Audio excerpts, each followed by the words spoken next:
शिव का क्रोध। महर्षि भृगु ब्रह्मा जी के मानस पुत्र थे। उनकी पत्नी का नाम ख्याति था, जो दक्ष की पुत्री थी। महर्षि भृगु सप्तर्षिमंडल के एक ऋषि हैं।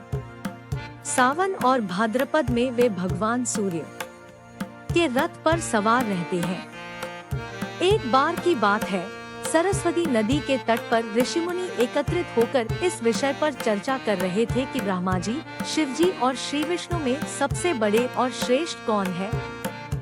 इसका कोई निष्कर्ष न निकलता देख उन्होंने त्रिदेवों की परीक्षा लेने का निश्चय किया और ब्रह्मा जी के मानस पुत्र महर्षि भृगु को इस कार्य के लिए नियुक्त किया।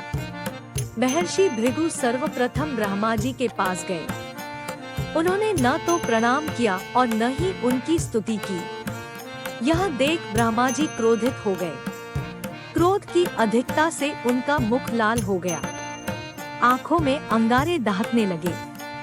लेकिन फिर यह सोचकर कि ये उनके पुत्र हैं, उन्होंने हृदय में उठे क्रोध के आवेग को विवेक बुद्धि में दबा लिया। वहां से महर्षि भृगु कैलाश गए।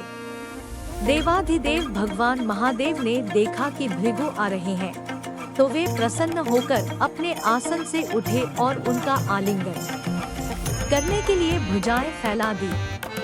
किंतु उनकी परीक्षा लेने के लिए भृगु मुनि उनका आलिंगन अस्वीकार करते हुए बोले, महादेव, आप सदा वेदों और धर्म की मर्यादा का उल्लंघन करते हैं। दुष्टों और पापियों को आप जो वरदान देते हैं, उनसे सृष्टि पर भयंकर संकट आ जाता है। इसलिए मैं आपका आलिंगन कदापि नहीं करूंगा। उनकी बात सुनकर भगवान शिव क्रोध से तिलमिला उठे। उन्होंने जैसे ही त्रिशूल उठाकर उन्हें मारना चाहा, वैसे ही भगवती सती ने बहुत अनुनय विनय कर किसी प्रकार से उनका क्रोध शांत किया। इसके बाद भृगु मुनि वैकुंठ लोक गए। उस समय भगवान श्री विष्णु देवी लक्ष्मी की गोद में सिर रख कर लेटे थे। भृगु ने जाते ही उनके वक्ष पर एक तेज लात मारी। भक्तवत्सल भगवान विष्णु शीघ्र ही अपने आसन से उठ खड़े हुए और उन्हें प्रणाम करके उनके चरण सहलाते हुए बोले, भगवन, आपके पैर पर चोट तो नहीं लगी? कृपया इस आसन पर विश्राम कीजिए। भगवन, मुझे आपके शुभ आगमन का ज्ञान न था, इसलिए मैं आपका स्वागत नहीं कर सका। आपके चरणों का स्पर्श तीर्थों को पवित्र करने वाला है। आपके चरणों के स्पर्श से आज मैं धन्य हो गया।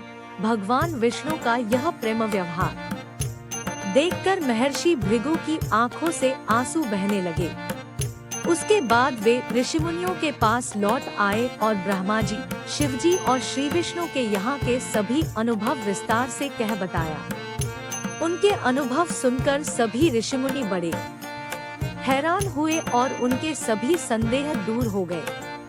तभी से वे भगवान विष्णु को सर्वश्रेष्ठ मानकर उनकी पूजा अर्चना करने लगे। वास्तव में उन ऋषिमुनियों ने अपने लिए नहीं, बल्कि मनुष्यों के संदेहों को मिटाने के लिए ही ऐसी लीला रची थी।